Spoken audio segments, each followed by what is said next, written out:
अच्छा हम एगो चाहत नहीं कि एगो रिकॉर्डिंग डांस तारा लोग के सामने कर देगा। अभी हम एगो फिल्म जोन कैले बानी जोन के रिलीज बाबा जना फिल्म के नाम मेहंदी लगा के रखना कि का कमी रहे अरे खेसरिया हीर में नहीं खुद तकदीर में जान। हम एगो बात कहना चाहता नहीं आप लोग से भैया, पटना से पाकिस्तान देखने वाला लोग ना, तो पटना से पाकिस्तान के जो प्रोड्यूसर रहे हमारे बड़ भाई अनंजय रघुराज जी, भाई लोगन की ना अनंजय रघुराज जी की फिल्म के बनेले बने, और हमार भाई रजनीश मिश्रा जी भैया आवा निरहुआ रिक्शा वाला से लेके और अभी जो हमारे रिलीज भैल राम लखन, चाहे पटना से पाकिस्तान चाहे मोकामा 0 किलोमीटर, ये सब कर म्यूजिक ये देने वाले रजनीश भाई ये हुए ये बनेले धैले बा मोजर धरी टिकोरा निरहुआ रिक्शा वाला। तो हमारे भाई बहुत बढ़िया फिल्म बनेले वो अभी हम देखली है 2-4 दिन पहले जाके, उमें हमार छोट भाई खेसारी भाई हीरो में, काजल जी बाड़ी में मेहंदी लगा के रखना है। वो इतना बेहतरीन फिल्म बनल बा कि जब ये थिएटर में आई तो आप लोग जाके देखिए, दिल गदगद हो जाए। और अपन आशीर्वाद हमरे भाई के दिया, पहला बार डायरेक्शन देने वाले, एक बार जोर से ताली बजा के इनकर आशीर्वाद दे डालो। और ये अनंजय रघुराज जी है हमें जो पटना से पाकिस्तान बने लगे, और अब लेके आ रहे मेहंदी लगा के रखना, ओकरे गाना अभी बजे जाता। हाँ अभी ओकरे गाना परसों शूट कैले बानी हम, आ कमाल के डांस कैले बानी, अभी तरह लोग देखा होता है हम और काजल लगवानी जी। ठीक बा ताली बजाइबा लो ना पक्का। कितना लोग प्यार कर लो तेरी खेसरिया से हाथ उठा के बताओ आई लव यू।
हेलो क्या भाई लोग इतना आराम से बैठ के मजा लेते लालो, 5 मिनट गर्मी गर्मा भला तो इतना खड़ा हो गया लोग। खाली आप लोग खातिर में गाना लगल कितनी और एनर्जी आ जाओ, तो ऐसा एनर्जी लेते वालों को ना लोग के बैनिटी में जाए के पड़ जाता है। बैठ जा बैठ जा, स्पीकर पे सब लोग उतर जाओ।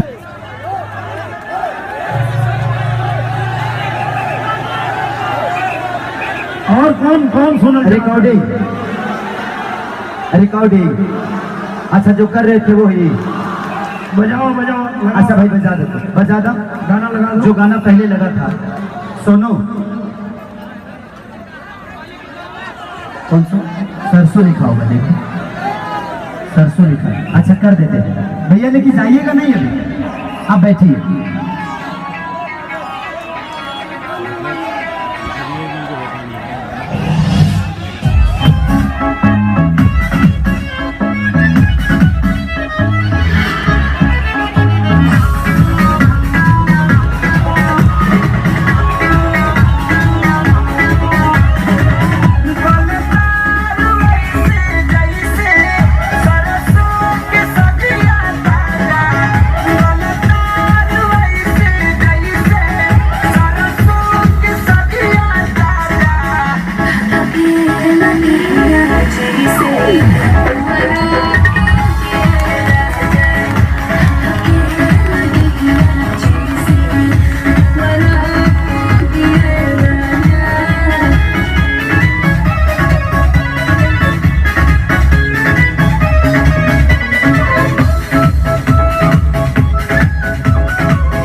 हेलो, हाँ हाँ, चिंता मत करो लो, लगाओ तनी गाना भूल गए ना वाला।